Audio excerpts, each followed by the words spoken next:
Hello friends. तो आज हम जो टॉपिक पढ़ने वाले हैं उसका नाम है प्लूरा एंड प्लूरल रेसेस। तो जैसे ये हमारे लंग्स होते हैं, तो सबसे पहले जानते हैं कि प्लूरा होती क्या है। तो प्लूरा जो है वो हमारे लंग्स की कवरिंग होती है, ठीक है। जैसे ये लंग्स हैं तो इनको जो कवर करने वाली लेयर्स होती हैं उनको हम प्लूरा बोलते हैं। ये प्लूरा इसके आसपास में, ठीक है। तो कितने होती है प्लूरल लेयर्स कितनी होती हैं? तो दो होती हैं, ठीक है। कौन कौन सी? एक होती है विसरल लेयर, दूसरी कौन सी होती है? Parietal layer. तो ये विसरल लेयर कौन सी है? जो अटैच्ड है, इससे जस्ट लगी हुई है लंग्स से, वो कौन सी लेयर है? Visceral layer. और इससे जो थोड़ी थोड़ी बाहर होती है वो कौन सी लेयर है? Parietal layer. और इनके बीच में जो जगह बनी है, ये मान लीजिए जैसे ये लंग है और इसी से अटैच्ड है, जो इससे जुड़ी हुई लगी हुई है, जिसे हम सेपरेट नहीं कर सकते, वो विसरल लेयर है। और इसके बाद में दूसरी वाली कौन सी है? Parietal layer. और इनके बीच में जो स्पेस है इसे क्या बोलते हैं हम? प्लूरल कैविटी, ठीक है। और इसमें क्या भरा रहता है? हमारा प्लूरल फ्लूइड, जिसका काम क्या होता है, मतलब इसका अब जो ये प्लूरल कैविटी और प्लूरल फ्लूइड वगैरह हैं जो इसमें, इनका काम होता है जो फ्रिक्शन होता है, जो रेस्पायरेशन के दौरान, जैसे वॉल्स में घिसने की वजह से जैसे लंग एक्सपेंड और कम, मतलब इसका साइज़ ज़्यादा और कम होता रहता है, तो उसकी वजह से जो घर्षण लगता है वॉल्स पे, तो उसको कम करने का काम करती है, ठीक है। तो हम आगे चलते हैं कि भाई प्लूरा हमने जान लिया, इसकी दो लेयर्स होती हैं, एक तो विसरल लेयर होती है, एक पैराइटल लेयर होती है। और अब जानते हैं कि जो विसरल लेयर है जो, वो कैसे होती है, कैसे बनती है, और पैराइटल लेयर है जो, वो कैसे बनती है, ठीक है।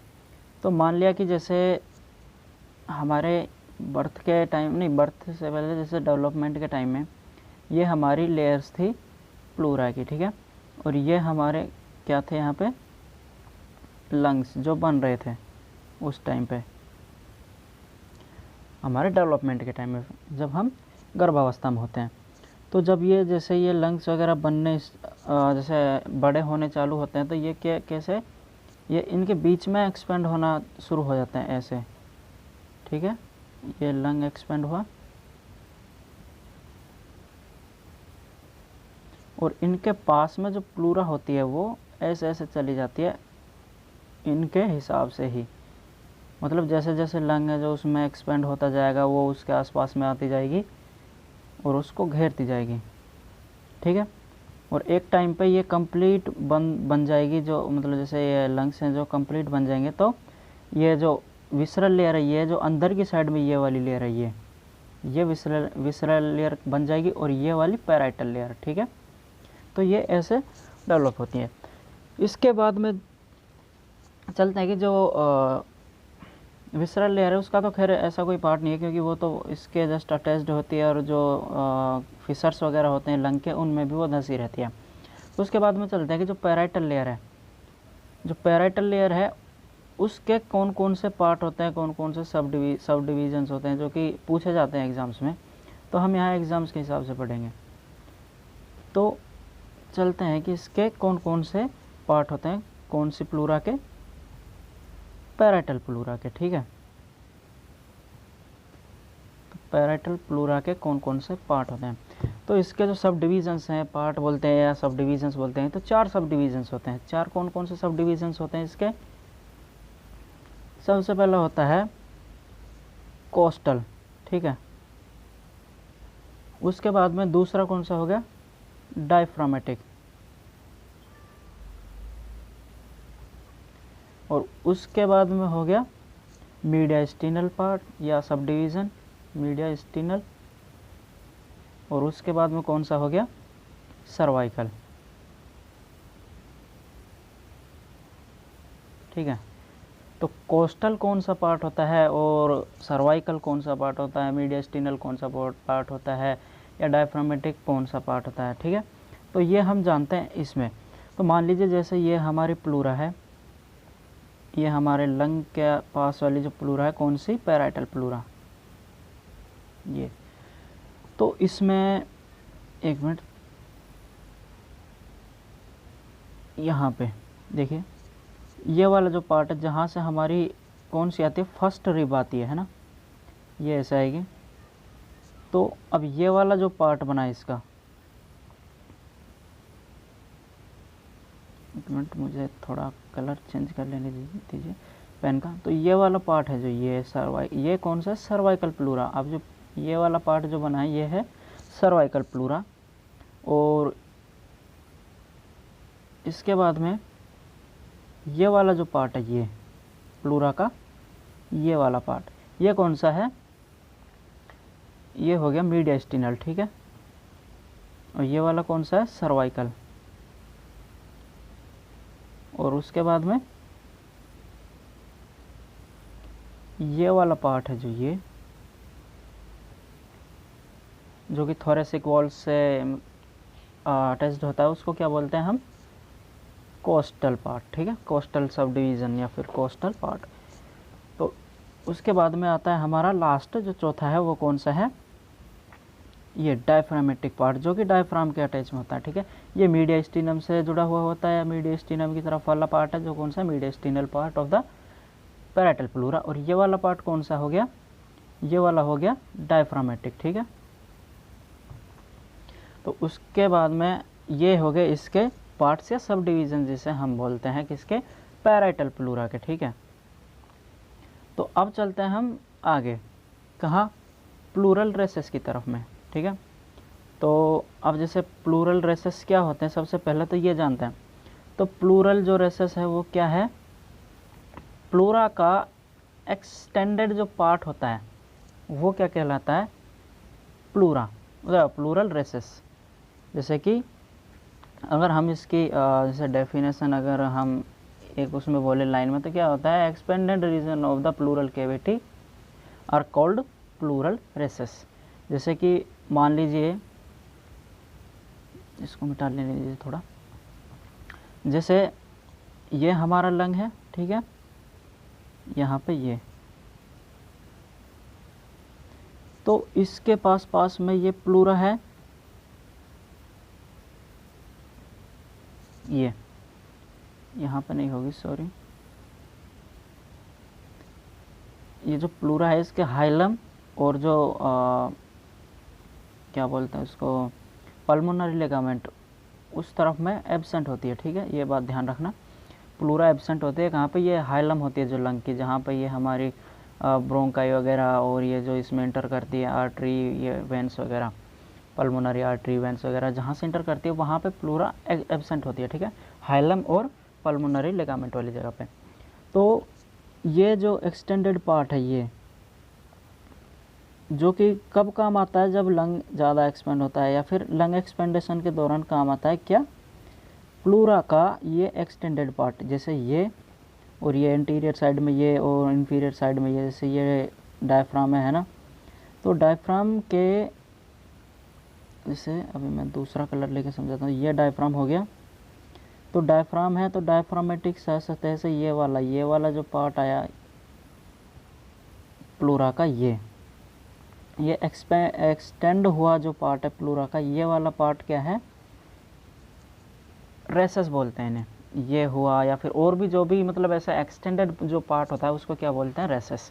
तो आप जानते हैं कि रेसेस कितने होते हैं और कौन कौन से कहाँ पे वो प्रेजेंट होते हैं, उनमें उनसे रिलेटेड एनाटॉमिकल जो भी प्रॉब्लम्स वगैरह हैं या एनाटॉमिकल एस्पेक्ट उसके क्या क्या है, ठीक है। तो वो हम जानते हैं अब। तो पहले जानते हैं कि मेनली जो रेसेस होते हैं ना, प्लूरल रेसेस, तो प्लूरल रेसेस जो होते हैं वो कितने होते हैं, दो, मेनली दो होते हैं, ठीक है। और भी होते हैं, जैसे अगर लिखें तो हम 4 हैं वैसे तो, लेकिन वो बाद में बताएंगे अभी थोड़ा। पहला जो सबसे पहला आता है वो कौन सा है, कोस्टो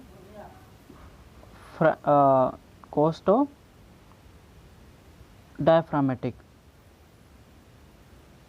कोस्टो डायफ्रामेटिक। और दूसरा कौन सा है, कोस्टो मीडियास्टिनल। तो कोस्टो डायफ्रामेटिक है जो मतलब कोस्टल और डायफ्राम वाली जो जगह है उसके बीच में, और जो कोस्टा मीडियास्टिनल है जो कोस्टल और मीडियास्टिनल जो बॉर्डर्स हैं उनके बीच में होगा।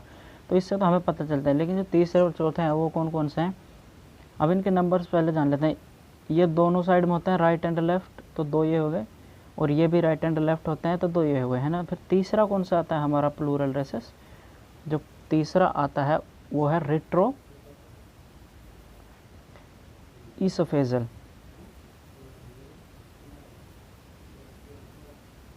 रेट्रो ईसोफेजल ये भी राइट एंड लेफ्ट होते हैं, ठीक है। जो कहाँ होता है, रेट्रो का मतलब हो गया पीछे की साइड में, तो ईसोफेजल मतलब ईसोफेगस के। तो ईसोफेगस के पीछे की साइड में जो होते हैं रेसेस किसके, प्लूरा के, पैराइटल प्लूरा के रेसेस जो होते हैं वो क्या कहलाते हैं, रेट्रो ईसोफेजल। ये भी 2 होते हैं। इसके बाद में कौन सा आता है, चौथा एंड लास्ट, वो होता है इंफ्रा कार्डियक, इंफ्राकार्डियक रेसेस, ठीक है। तो इंफ्राकार्डियक कहाँ होता है, हार्ट के नहीं, सुपीरियर वेना कवा है जो उसके बीनीथ में, मतलब उसके नीचे है, ठीक है। इन्फीरियर वेना कवा, सॉरी, तो इन्फीरियर वेना कवा के नीचे, तो इसीलिए उसको क्या बोलते हैं, इंफ्राकार्डियक। इंफ्रा का मतलब हो गया नीचे, और कार्डियक मतलब हार्ट के किसी पार्ट के नीचे, ठीक है। तो ये हो गए हमारे रेसेस। तो हम इनको अगर डायग्राम से समझें तो आते हैं इधर, ठीक है। तो सबसे पहले हम नॉर्मली समझते हैं कि जो हमने शुरू में पढ़ा प्लूरा वगैरह क्या होती है, ठीक है। तो ये वाला ये कोस्टल प्लूरा है। अब जैसे ये है, ये रेसेस कौन सा है, कोस्टो डायफ्रोमेटिक, ठीक है। और उसके बाद में ये वाला, ये दोनों साइड में ये, तो ये वाला कौन सा हो गया, कोस्टो मीडियस्टिनल। उसके बाद में रेट्रो ईसोफेजल क्या होंगे कि जैसे हमारी ये मीडियस्टिनल जो ये है, मीडियस्टिनल जो प्लूरा है उसका, वो उससे उसका जो एक्सटेंडेड जो पार्ट है जो ईसोफेगस होती है जो उसके पीछे की साइड में चला जाता है ऐसे, ठीक है। जैसे ये लंग है और ये ईसोफेगस आ रही है मान लो,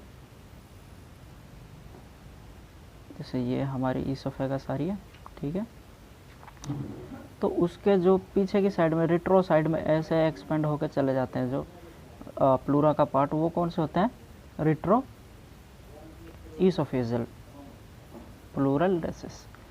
तो उसके बाद में क्या आता है, इंफ्राकार्डियक रेसेस। तो वो कहाँ होता है, जो हमारे जैसे हार्ट है जो उसकी ये वाली बाउंड्री है, सुपीरियर वेना कावा हो गया, ये इन्फीरियर वेना कावा। तो इन्फीरियर वेना कावा यहाँ पे जो इस लंग का जो मतलब लंग से जो एक्सटेंड होके जो इसके नीचे की तरफ में चला जाता है यहाँ पे, तो ये वाला पार्ट क्या होता है, इंफ्राकार्डियक रेसेस, ठीक है। तो उसके बाद में हम और अच्छे से डायग्राम से समझें कि जो हमारे प्लूरा के जो पार्ट्स होते हैं जो हमने अभी पढ़े हैं वो कौन कौन से होते हैं।